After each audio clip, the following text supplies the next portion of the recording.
Dear student, स्वागत है आप सभी का हमारे ऑनलाइन क्लास ज्योग्राफी में। आज का हमारा अध्ययन विषय है पॉलिटिकल ज्योग्राफी और इसमें हम अध्ययन करेंगे पॉलिटिकल ज्योग्राफी का अर्थ, परिभाषा और विषय क्षेत्र का। तो चलिए क्लास स्टार्ट करते हैं। जो राजनीति भूगोल है यानी कि पॉलिटिकल ज्योग्राफी है, यह मानव भूगोल की एक प्रमुख शाखा है जिसमें हम क्या करते हैं, मानव के प्रमुख पक्ष राजनीतिक, इसका अध्ययन करते हैं। जो राजनीति है इसका भौगोलिक वातावरण के साथ या पर्यावरण के साथ संबंध स्थापित कर इसको अध्ययन किया जाता है। राजनीतिक भूगोल में राज्य और प्राकृतिक वातावरण, जैसे कि ये क्या है, एक राज्य है। अब राज्य की सीमा किससे बनती है, एक तो प्राकृतिक होता है और दूसरा क्या होता है, मानवीय होता है। तो इन दोनों की जो संबंध है उसका अध्ययन करते हैं, प्लस इसमें जो अन्य राज्य है उनके साथ अपना संबंध वगैरह को अध्ययन करते हैं। फिर सेकंड क्या है, इसमें दूसरा है एक राज्य का जो दूसरे राज्य के साथ संबंध होता है उसका अध्ययन करते हैं, चाहे वो वैश्विक स्तर पर हो या विभिन्न भौगोलिक वातावरण से युक्त राष्ट्र या राज्य स्तर पर हो। फिर एक किसी राज्य के 3 प्रमुख तत्व होते हैं। कोई राज्य बनेगा तो उसमें क्या होगा, 3 प्रमुख तत्व होते हैं। एक क्या होता है, एक तो हो जाएगा क्षेत्र, क्योंकि राज्य क्या होता है, सीमांकित होगा। एक हो जाएगा क्षेत्र, फिर क्या होगा, राजनीतिक व्यवस्था और मानव। यहाँ का क्या निवास करेंगे, मानव निवास करेंगे। अब इन मानव के लिए कुछ प्रशासनिक व्यवस्था भी होना चाहिए इनके विकास के लिए, तो इसमें इनके लिए एक नीति नियम लागू होगा, एक प्रशासनिक व्यवस्था, राजनीतिक व्यवस्था होगी। इसी से मिलकर क्या बनेगा, राज्य बनेगा। यदि इनमें से किसी भी एक तत्व की कमी हुई तो राज्य क्या हो जाएगा, नहीं बन पाएगा, यानी कि इसका कोई अस्तित्व नहीं होगा। यदि हम इसमें से मानव और राजनीतिक व्यवस्था को रख देते हैं और राज्य को क्या करते हैं, हटा देते हैं, यानी कि जो क्षेत्र है इसको कट कर देते हैं, तो क्या होगा, राज्य बनेगा क्या, नहीं बनेगा। बिना क्षेत्र के राज्य होता ही नहीं। अब हम इसमें जो क्षेत्र है, ये जो है ये क्या है, क्षेत्र है, इसको रख लिए। अब क्या किए, इसमें मानव निवास कर रहा है ना, मानव को रख लिए, लेकिन राजनीतिक व्यवस्था नहीं है, तो ये भी क्या होगा, राज्य नहीं होगा। इस प्रकार से क्या है, किसी भी एक तत्व की कमी में ये राज्य क्या है, अस्तित्व में नहीं रहेगा। तो ये है राजनीतिक भूगोल। फिर हम अध्ययन करते हैं इसके परिभाषा का। तो अलग अलग विद्वानों ने इसे अलग अलग प्रकार से परिभाषित करने का प्रयास किया है। तो चलिए उनके परिभाषाओं का अध्ययन करते हैं। सबसे पहले हम अध्ययन करेंगे विगर्ट एवं उनके जो साथी महोदय हैं उनके अनुसार राजनीतिक भूगोल का अध्ययन उन आंतरिक भौगोलिक तथ्यों की व्याख्या करता है जो राज्य को विशिष्टता प्रदान करता है तथा राज्यों के मध्य संबंध स्थापित करता है। यानी कि इसमें क्या कहा गया है, राजनीतिक भूगोल का अध्ययन आंतरिक भौगोलिक तथ्य, यानी कि इसके अंतर्गत आपके जो मानव है और जो क्षेत्र है और राजनीतिक व्यवस्था है उनका अध्ययन करेंगे, जो राज्य को क्या करेगा, विशिष्टता प्रदान करेगा। और साथ ही जो राज्य है उनके मध्य जो संबंध है उसका अध्ययन करेंगे, यानी कि इसमें राजनीतिक तत्वों का अध्ययन समन्वित बताया है। फिर सेकंड क्या है, कालर्सन का।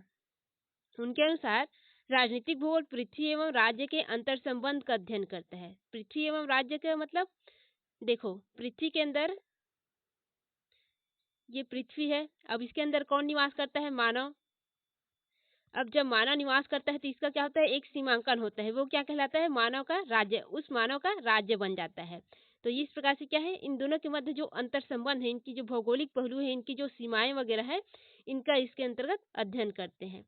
फिर अगला जो परिभाषा है वो है रिचर्ड हार्टशोर्न के अनुसार। उनके अनुसार राजनीतिक भूगोल भिन्न भिन्न स्थानों में विभिन्न भिन्न राजनीतिक उपक्रमों का पृथ्वी तल पर व्याप्त विभिन्न लक्षणों से संबंधित का अध्ययन करता है। यानी कि इसमें भी क्या कहा गया है, जो राजनीतिक है भूगोल है वो क्या होता है, अलग अलग स्थानों पर अलग अलग स्वरूप में पाए जाते हैं और उनके अलग अलग तत्व उपक्रम, उनकी विशेषता अलग अलग होती है अलग अलग स्थानों पर।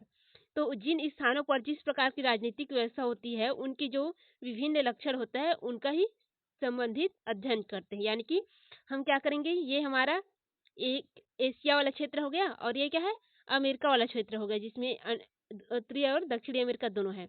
यहाँ की राजनीतिक व्यवस्था क्या है, अलग है, यहाँ का स्वरूप क्या हो गया आएगा, अलग दिखे। यहाँ का पृथ्वी तल का जो स्वरूप है और राजनीतिक व्यवस्था है वो अलग ही दिखाई देगा और यहाँ का राजनीतिक व्यवस्था अलग दिखाई देगा। इस प्रकार से क्या है, जो राजनीतिक भूगोल है वो अलग अलग स्थानों के अलग अलग जो राजनीतिक स्वरूप है उनका अध्ययन करता है। फिर अगला जो है वो किसके अनुसार है, एनजेपी फोर्डास के अनुसार। इनके अनुसार जो राजनीतिक भूगोल है वो राजनीतिक दृष्टि से संगठित क्षेत्रों, उनके संसाधनों, विस्तार एवं उन कारणों से संबंधित है जिनके कारण एक विशिष्ट भौगोलिक स्वरूप का विकास होता है। यानी कि इसमें क्या है, जो राजनीतिक भूगोल है उसके अंतर्गत किसका हम अध्ययन करते हैं, एक राजनीतिक दृष्टि से संगठित क्षेत्र का, यानी कि राजनीतिक पहलू से जो सीमांकित किए गए क्षेत्र हैं उनका अध्ययन करते हैं। और वहाँ के जो संसाधन है, उस क्षेत्र का जहाँ तक विस्तार है और वहाँ के जो कारण है जिसके आधार पर वहाँ का जो राजनीतिक पहलू है बंधी हुई है, वहाँ की राजनीतिक संगठन है वो बंधी हुई है, उनका अध्ययन करते हैं। और साथ ही वहाँ के जो विशिष्ट भौगोलिक स्वरूप है, उनके विकास के जो कारक है उनका भी अध्ययन करते हैं। फिर है ए मुंडी महोदय के अनुसार, उनके अनुसार राजनीतिक भूगोल का अध्ययन मुख्यतः वर्तमान दशाओं से संबंधित होता है, किंतु भूतकालीन घटनाओं को भी आज अस्तित्व स्वरूप के परिवर्तन के रूप में ध्यान में रखा जाता है। यानी कि इसमें क्या कहा गया है, जो राजनीतिक भूगोल है इसमें किसका अध्ययन करते हैं हम, मुख्य रूप से जो वर्तमान राजनीतिक पहलू है उनका अध्ययन करते हैं, उनके साथ जो मानवीय वातावरण के जो संबंध होता है उनका अध्ययन करते हैं। लेकिन हम उनके साथ साथ ही किसका अध्ययन करेंगे, जो भूतकाल में बीते हुए घटनाएं हैं उनका भी अध्ययन करेंगे, क्योंकि जो बीते हुए घटनाएं हैं वो क्या करता है, वर्तमान स्वरूप को आकार देता है, उसको प्रभावित करता है। जैसे कि भारत में क्या था पहले, इंग्लैंड का, भारत में इंग्लैंड का उपनिवेश था, तो भारत का जो स्वरूप आज क्या है वो विकासशील है। यदि इंग्लैंड का जो उपनिवेश था वो भारत में नहीं रहता तो क्या होता, भारत एक अलग स्थान में होता। ये इसकी राजनीतिक पहलू हो गई। फिर अगला जो परिभाषा है वो है एस.वी. कोहेन के अनुसार। तो इनके अनुसार राजनीतिक भूगोल वह शाखा है जो राजनीतिक उपक्रमों को भौगोलिक परिवेश में प्रस्तुत करता है। यानी कि जो राजनीतिक तथ्य है उनको क्या करता है, भौगोलिक परिवेश, यानी कि ये क्या है, एक राज्य है और ये क्या है, इनकी सीमा है। अब इसमें ये जो राज्य है ये इसके तत्व मानव क्षेत्र और क्या चीज है, राज्य जो प्रशासनिक व्यवस्था है वो किससे संबंधित होगा, भौगोलिक परिवेश से, यानी कि अपनी सीमा से, ताकि दूसरे जो राज्य है वो इस पर अतिक्रमण वगैरह ना कर सके। इस प्रकार से क्या है, इसकी एक परिवेश बन जाता है। इनके साथ अंतर संबंध स्थापित करके अध्ययन किया जाता है तथा स्थान स्थान पर राजनीतिक उपक्रमों की विभिन्नता राजनीतिक भूगोल की मूल भावना होती है। यानी कि अलग अलग स्थान पर उनकी अलग अलग राजनीतिक स्वरूप उपक्रम होते हैं।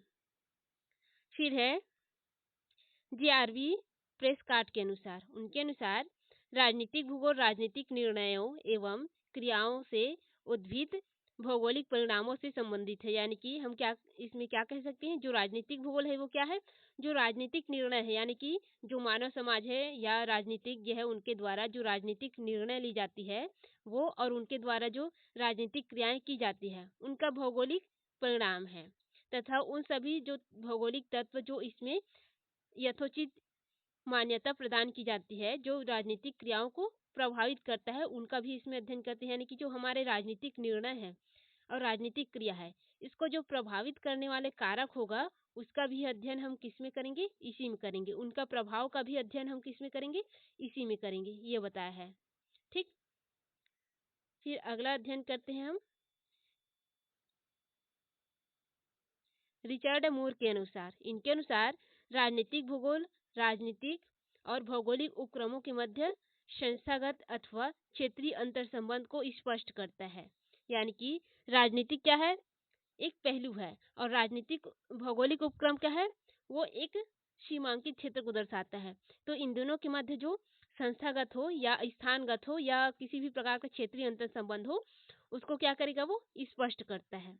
इस प्रकार से जो राजनीतिक भूगोल की परिभाषा है वो क्या होता है, इसके अंतर्गत क्या अध्ययन करते हैं हम, राज्य की सीमा का अध्ययन करते हैं, उसके क्षेत्र का अध्ययन करते हैं, उनसे संबंधित जो संसाधन है उनका अध्ययन करते हैं, और राजनीतिक क्रियाओं का और आर्थिक भूगोल पर इन तीनों का जो अंतर संबंध है इनका अध्ययन करते हैं। तो ये हो गया इसका निष्कर्ष।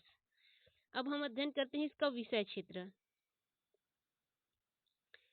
राजनीतिक भूगोल का विषय क्षेत्र राजनीतिक भूगोल की परिभाषाओं से स्पष्ट होता है कि उनकी जो विषय क्षेत्र है वो क्या है, विस्तृत है, और राज्य के विकास के साथ वो भी बढ़ते हुए जा रहा है।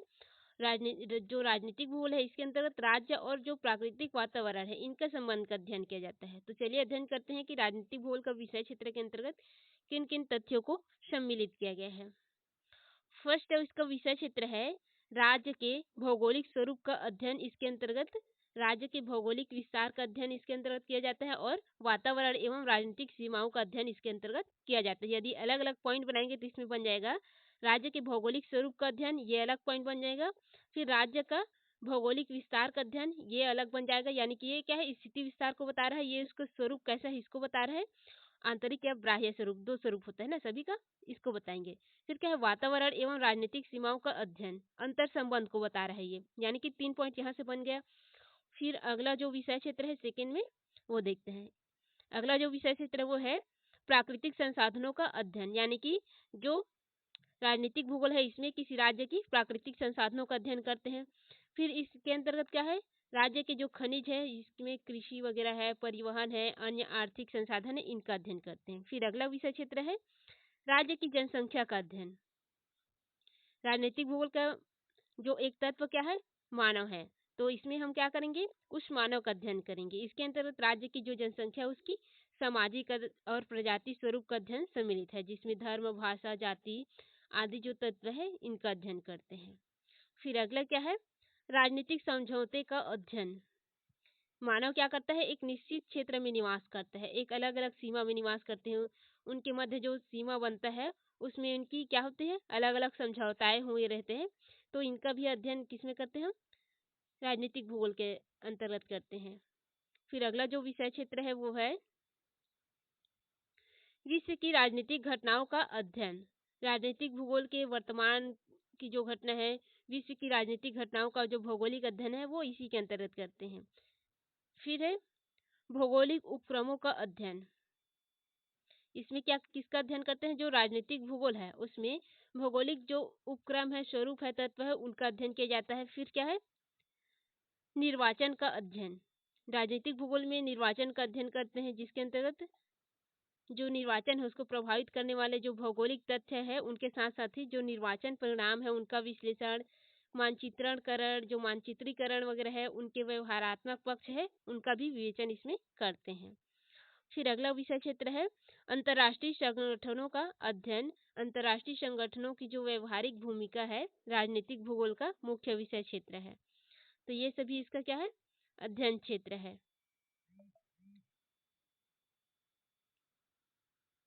अब इसका निष्कर्ष देखते हैं।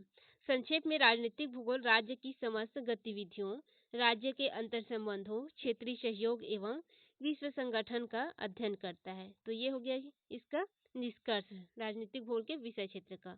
तो आज इतना ही अध्ययन करेंगे। धन्यवाद।